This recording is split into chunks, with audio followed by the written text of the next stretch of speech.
নমস্কার বন্ধুরা, কেমন আছেন সবাই? মমস কিচেনের আরেকটি নতুন রেসিপিতে আপনাদের সকলকে স্বাগত জানাই। আজকে আমি তৈরি করে নেব ঘরে থাকা কিছু উপকরণ দিয়েই খুরমা।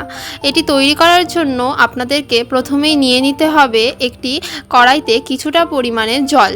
এখানে আমি 1 কাপ মতো জল নিয়ে নিয়েছি। তারপর আমি এর মধ্যে দিয়ে দিয়েছি সেই কাপ দিয়েই মেপে হাফ কাপ মতো চিনি। তারপর দিয়ে দিলাম কিছুটা পরিমাণে সাদা তেল। তারপর আমি একটি জাল দিয়ে নেব যতক্ষণ না চিনিটা গলে যাচ্ছে পুরোপুরি ভালোভাবে। এটিকে খুব ভালোভাবে এবারে আমি বেশ কিছুক্ষণ সময় নিয়ে জাল দিয়ে নেব। এবারে এটিকে আমি নামিয়ে নেব এবং সাইড করে রেখে দেব। এবারে আমি নিয়ে নিচ্ছি একটি পাত্রে 1 কাপ মতো আটা। তারপর চিনির যে শিরাটা তৈরি করে রেখেছিলাম সেটাকে কিছুক্ষণ ঠান্ডা করে নেওয়ার পর এর মধ্যে আমি বেশ কিছুটা পরিমাণে দিয়ে নিচ্ছি এবং তারপর এটিকে ভালোভাবে মিশিয়ে নিচ্ছি। একটু কম হওয়ার কারণে আমি এখানে আবার একটু দিয়ে নিলাম। আর এবারে দেওয়াটা কিন্তু আমার একটু বেশি হয়ে গেছিলো, তাই আমি কিন্তু এখানে আবার কিছুটা পরিমাণে আটা অ্যাড করে দিয়েছি। কারণ দেখতেই পাচ্ছেন এখানে আমার চিনির শিরাটা দেওয়া একটু বেশি হয়ে গেছিলো, যে কারণে একটু বেশি গলা গলা ভাব হয়ে এসেছিলো। তাই এখানে আমি আবার একটু আটা দিয়ে এটিকে একটু আঠালো করে নিলাম। এবারে আমি এটিকে হাত দিয়ে একটু ভালোভাবে মেখে নিচ্ছি।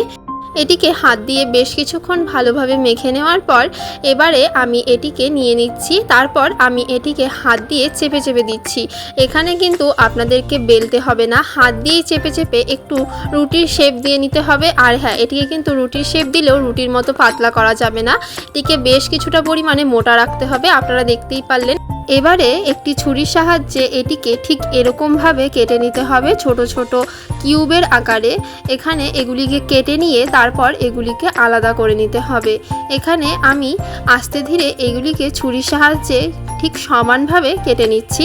আপনারা চাইলে অন্যরকম শেপ দিয়েও কেটে নিতে পারেন। আমি এখানে এই শেপটাই দিয়ে নিচ্ছি, কারণ এটা একটু সহজও হবে আমার জন্য আর একটু বেশ তাড়াতাড়িও হবে। অন্য শেপ দিতে গেলে আবার কিন্তু একটু দেরি হবে, তাই এখানে আমি এই শেপটাই দিয়ে দিচ্ছি। এবারে আমি এগুলিকে এক এক করে হাত দিয়ে আলাদা করে নিচ্ছি, আর সাইডের অংশগুলো কিন্তু আমি এখানে ফেলে দিচ্ছি। তারপর সবগুলোকে আলাদা করে নেওয়ার পর আমি এখানে একটি কড়াইতে বেশ কিছুটা পরিমাণে সাদা তেল দিয়ে তেলটি গরম হওয়ার আগেই এটির মধ্যে এইগুলি ছেড়ে দিচ্ছি, কারণ এখানে তেলটা গরম করার প্রয়োজন নেই, ঠান্ডা তেলেই আপনাদেরকে ছেড়ে দিতে হবে এবং তারপর এটিকে লাল লাল করে ভেজে নিতে হবে।